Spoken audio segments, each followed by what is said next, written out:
ඔය පිළිමේ බලන්න ඕනේ මේ පැත්තේ ඉඳලා. ඒක තමයි ප්‍රඥාදර නියම ස්වරූපයෙන් හැදී අපිට දකින්න පුළුවන් වෙන්නේ. මේක ඇත්තටම සැතපෙන පිළිමයක්ද පිළිමන් පෑමේ පිළිමයක්ද කියලා අපිට නිශ්චිතව එකපාරම කියන්න බෑ නේද?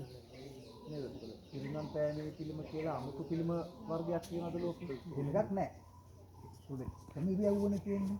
එහෙනම් කලාකරුවා මේකෙන් මොකක් හරි වෙනසක් මේ එකම පිළිමෙන් පෙන්වන්න දෙපයි හේතුවක් අපිට මෙන්න ආන රයිට් මෙන්න මේක වෙනස් වෙන්නේ මෙන්න මේ හේතුව ඉන්න කියලා. ඒත් මේ පිළිමේ පෙන්වන ප්‍රධාන කාරණා හතක්. පළවෙනි කාරණේ තමයි වලට පේන මේ ප්‍රතිමාවේ දෙමෙ කරන එක නැස් භාගයටම කියලා තියෙනවා. දෙවෙනි එක තමයි කම්පිති. ඒ කියන්නේ බොහොම අප්‍රාණිකයි කඩා හැරිලා තියෙන්නේ. තුන්වෙනි එක තමයි අත. ඒ කියන්නේ සැතපෙනා නම් කම්බුලට යට කරගෙන සැතපෙන්නේ. මේ පිළිමේ තියෙන්නේ සිරස පස්සට ගිහලා කම්බුලෙන් අත ඉස්සරහට ඇවිල්ලා තියෙන්නේ. අර හුස්ම පිට වෙද්දි ශරීරය වෙනස් වෙන විදිහට ඒක පෙන්වලා තියෙන්නේ. අනිත් එක තමයි කොට්ටය. ඒ කියන්නේ මේක අර පෙන්නන අර කෙනෙක් මරුණාට පස්සේ ඇඟ බරයිනේ. ඒකට ඒ සහැල්ලුවක් නැති බව තමයි කොට්ටයට ගිලිනකින් පෙන්වලා තියෙන්නේ. බොහොම ප්‍රසිද්ධ කාරණේනේ පාදයේ පස්පසට යන එක. නේද? ඒක අපි හඳුනා ගන්න. ඒකට අනිත් කාරණේ තමයි මේක සිවුරු පොටක් බිම ගෑවිලා තියෙන එක. සිවුර කියන්නේ අපිට හදලා පුතලක් නෑ. හැබැයි හාමුදුරුවෝ බෑනේ. ඒ හද මොනවානේ වෙච්ච හාමුදුරුවෝ කෙනෙක් සිවුර බිම ගෑවෙන්න නම් බෑ. ඒක විනයට පටහැනි. මේ පෙන්නන්නේ මේ කලාකරුවා තමන්ට අදාගන්න තමන්ගේ පාලනේ ගිලිහිදී බව දක්වා තියෙනවා. ඊළඟ හත්වෙනි කාරණා තමයි සිරිපතුල. ඔහොම ගිහලා බලනකො සිරිපතුල. ඒක අපි කියන්නේ මගුල් ලකුණු 216ක් කියන ජීවමාන වල ඉඳිනවා නේද? දෙකම පාදියේ සියලු මංගල කාරණා අහෝසුනා කියන ඉතුරුනා කියන්නේ නෙළුම සංකේතය විතරයි. ඒකේ සිරිපතුල දක්වලා තියෙන්නේ නෙළුම සංකේතයක් විතරයි. මම අර උරේ ඉඳලා බලන්න කිව්වේ මොකක්ද දන්නවද? සිරිපතකයට ප්‍රදේශේ බලන්න පුළුවන් මාන කියලා තියෙනවා. ඒ කියන්නේ හුස්ම නැහැනේ හිස්සලානේ තියෙන්නේ. ඒකට මේවා යටට ගිලින ආකාරයට එක්ක ඉනේ කියන බඳපටිය තමයි අර මතු කරලා පෙන්නලා තියෙන්නේ. සිවුරටෙන් අඳිනේට අඳින එකනේ. නේද? අර උඩට වැලමට ළඟින් පාත් කරලා තියෙන්නේ. ඔව්. ඒ ඔක්කොම කාරණා හින් තමයි බහුතරයක් මිනිස්සු පිළිගන්නේ මේ පිළිගන්න බෑ මේ පිළිමයක් විදියට. ඒක අඩි 42ක් දීගයි. අඩි 18ක් ගාලා හාරලා තියෙන්නේ. ඒක පිළිවන් පානවා. පිළිවන් පාන කලින් ලෝකේ දිහා බලලා ඒක බුද්ධ චරිතයේ සිදුවීම් දෙකක් විදිහට ඔයාලා මේ බලන්නේ. රජ කාලේ මේවා වෙන වෙනම විහාර ගෙවල් තමයි තිබිලා තියෙන්නේ. මේ තියෙන්නේ බිත්ති දාලා තියෙනවා. ඒ මල්ල ආසන තුන දොරටුව තියෙන්නේ. ඒක අර ආලිංග මාර්ග කියලා රජ කෙනෙක් කොහොමද ආක්‍රමණය කරනවානේ. ඒකට ඒ යාගෙන් බේර ගන්න උනොත් ඒ කාලේ මිනිස්සු මොකද කරන්නේ මේ විහාර ගෙවල් අතුලට කඩලා දාලා සම්පූර්ණයෙන්ම පස් දාලා වැහුවා කියනවා. අවුරුදු 600කට විතර පස්සේ තමයි මේ දාන පස් අයින් කරලා තියෙන්නේ.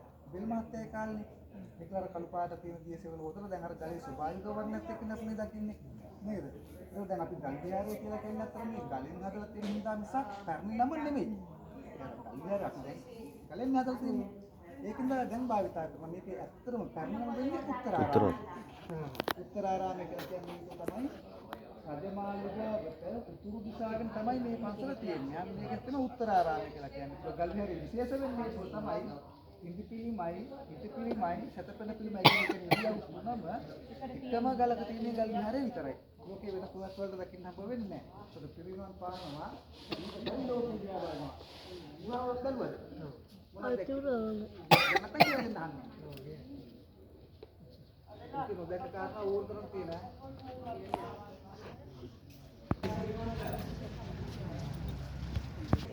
මේක බැලුවෙත් නෑනේ. ඔය දැනුනේ දැක්කේ. මේ බොහෝම ප්‍රසිද්ධ සෙල් ලිපියක්. අහලා තියෙනවද පුතේ පොළොන්නරු කතිකාවත, තිරුත්ත ගල්විහාර කතිකාවත කියලා සෙල් ලිපියක් ගැන? ඒක මේක වැදගත් වෙන්න හේතුව. මේ වගේ තැනක මේ වගේ ලොකු බෝඩ් එකක් දාලා තිබ්බොත් එහෙම අපිට හිතෙන්නේ මොනවා වගේ තියෙනවා කියලා. ඒ ඉතින් සාමාන්‍ය මේක හදන්නේ මහා පරාක්‍රම බහු රජුරෝනේ. එහෙනම් මම තමයි කරේ කියලා නම ගහගත්තා. එහෙම එකක් නේද? එහෙම බෝඩ් එකක් කියන්නේ. ඇත්තට මේ එකක් නෙවෙයි. මේ කතිකාවත එහෙම නැත්නම් ගල්විහාර කතිකාවත වැදගත් වෙන්න හේතුව තමයි එදා මහා පරාක්‍රම බහු රජුගේ කාලේදී මේ හදන්නේ. ඒක ලංකාවට පෙරදිග දාන්නාගාරය කියලා කියන්නේ. පරාක්‍රම බහු රජුගේ ලොකුම ශාසනික මිලවර. ඒ චෛත්‍ය හදනකවත් පන්සල් හදනකවත් නෙවෙයි. ඒකට මේ පන්සල් හැදුවත් ඒවා පූජා කරන්න තරම් සිල්වත් ආමඳුරුන් දෙපේ. ඒක සිල්වත් කියලා හොයාගන්න ක්‍රමයක් අපිට තියනවාද? එහෙම එකක් නැහැ. එහෙම නැහැනේ. ඒඳ පරාක්‍රම බහු රජු මොකද කරන්නේ දැන් වගේ ආමුනේ කාලෙත් තියෙනවා නිකායවල දාගෙන විනයක් නැතුව ශාසනය විනාශ වෙනකොට දැන් ඔය මල්වත් එස්ක්‍රි නායක හඳුරු නුවර ඉන්නව නේද දන්නවනේ ඒ වගේ පොළොන්නරුවේදී නායක හඳුරු වැඩ ඉන්නේ දිඹුලාගල ගිහිල්ලා ඇති අහලත් ඇති. ඒ නායක හඳුරුගේ නම තමයි කාශ්‍යප කියලා කියන්නේ. ඒකට ඒ කාශ්‍යප කියන නායක හඳුරුත් එක්ක සාකච්ඡා කරලා හාමුදුරුවරුන්ට පනවන විනය නීති මාලාව. ඒ කියන්නේ පන්සලක පිරිවෙනක ගමක හාමුදුරු කෙනෙක් ඉන්නවනේ විදිය මේ තියෙන්නේ. ඔව් නීති රීතිය. ඒකට මේ නීති වලට අකමැති හාමුදුරු කොටසක් ඉන්නවනේ. මම මේකට කැමති නැහැ. මොකද කරන්නේ? මං අයින් වෙනවා. ඒ කියන්නේ මේකට ඉන්න බැරි නම් ඒ කියන්නේ දුස්සීලව නැයින් වෙන්නේ. ඒතර ඉතුරුනේ සිල්වත් හාමුදුරු එනම් ඒ සිල්වත් හාමුදුරු මේ පන්සල පූජා කරලා තුන්නිකය සමගි කරවලා අවුරුදු 5000ක් ශාසනය ආරක්ෂා වෙන්න නම් අනාගතේ හාමුදුරු මෙන්න මේ නීති ටික පිළිපදින්න. ඒක හිතන්න කොච්චර වටිනාකමක් තියෙන සෙල්ලිපියක් කියලා. ඒක අදටත් වළංගු වෙන්නේ නේ. ඒතර මේකේ පරිවර්තන තමයි අන්නර බෝඩ් එකේ දාලා තින්නේ. යනගම ෆොටෝ එකක් ගහගෙන ගෙදර ගිහලා කියවලා බලන්න මොන වගේ නීතියක් තිබ්බේ කියලා.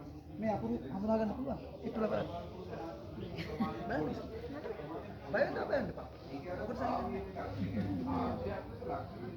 මේ තියෙන අකුරු වලට අපි කියන්නේ මධ්‍යකාලීන සිංහල අක්ෂර කියලා. ඒ කියන්නේ බ්‍රාහ්මී අක්ෂර කියලා නෙවෙයි.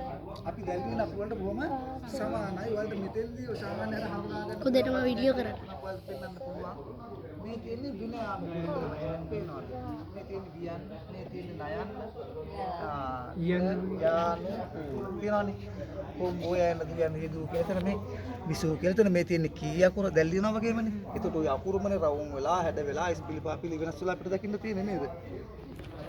හැබැයි ඒ කාලේ අකුරු 20යි. ඔය අකුරු 20 තමයි වචන ටික ලියන්නේ. අනිත් එක පද විදියට බෙදලා වෙන් කරලා නැහැනේ.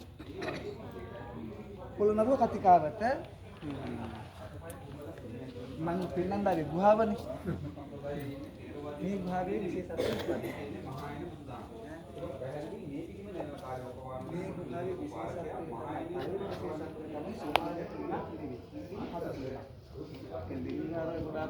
ස්වභාවික ලෙන්වල කොහෙන්ද ගෙනත් තිබේවනේ. මේ අවුරුදු 900කට කලින් කටුවක් පිටියක් අරගෙන ගල ඇතුලට හාරලා හදපු ලෙනක් නේ. දැන් මේ කණු බලන්න පිටින් ගෙනාපුවද කියලා. අන්න ඒ කියන්නේ ගල් කණු දෙක ඉතුරු කරලා ගල අඩි 16ක් ඇතුලට හාරලා තියෙන්නේ. ඔයාලා මෙතක දෙවෙනි විශේෂත්වය තමයි ලංකාවේ කොහෙවත් නැහැ කණු ගලින්ම කරපු චත්‍රයක්. ඒ කියන්නේ මුතු කුඩයක් නිර්මාණය කරලා තියෙන ওই ස්ථානයේ විතරයි. අනිත් විශේෂත්වය තමයි පොළොන්නරුව වලට රත්තරන් නාලේප කරා කියලා සාධක තියෙන එකම පිළිමත් ඔය පිළිම වාසය විතරයි. අනිත් විශේෂත්වය තමයි රජ කාලේ ඔය ගාවේ චිත්‍ර ඇඳලා තිබිලා තියෙන චිත්‍ර දැක්කද මේක? නෑනේ. චිත්‍ර තියෙනවා. ඒකනේ. බැලුවට දැක්ක නෑ කියලා කියන්නේ ඒකයි. මේ වලට කාලිංග මාගේ ආක්‍රමණයකට මං කියවල මිනිස්සු පස් දාලා වහනවා කියලා පස්සයින් කරන්නේ පසුත් එක්ක රත්තරන් ටිකයි චිත්‍ර ටිකයි විනාශ කරලා සම්පත් එක්ක මිශ්‍ර කරලා ආලේප කරපු ඉන්න තමයි මිය පොතු වල දානිස්සල සිල්පත් වල පොළපාට ගතියක් තියෙන්නේ පේනවනේ. නේද? තියෙනවා. මේ පැත්තේ චිත්‍ර ඉතුරුලා තියෙනවා. මේ පෙන්නන්නේ බුදුහාමුදුරුවෝ තවතිසාදීගේ ලෝකයට වැඩම කරලා මාතෘ දිව්‍ය රාජයාට අභිධර්ම දේශනා කරේ. ඒකද මෙතෙන්ට ඔයාලට මේක දිව්‍ය ලෝකයක් කියලා පෙන්වන්න කණුගලෙන් දෙවිවරුන්ගේ රූප නෙලලා. චිත්‍ර වලින් දෙවිවරුන්ගේ රූප ඇඳලා ඊට පස්සේ පිළිමයට රත්තරන් නාලේප කරලා තමයි මේක දිව්‍ය ලෝකයක් විදිහට මවලා පෙන්ලා තියෙන්නේ. ඔය ටික බලන්න ඕන නම් මෙතනින් උඩට ගිහලා චිත්‍ර බලන්න පුළුවන් මෙතෙන් කඩිලා මේ පැත්තේ මුල්ලේ බලන්න. බලන්න ඔය දරුවෝ වැදගත් ඔය චිත්‍ර ටික.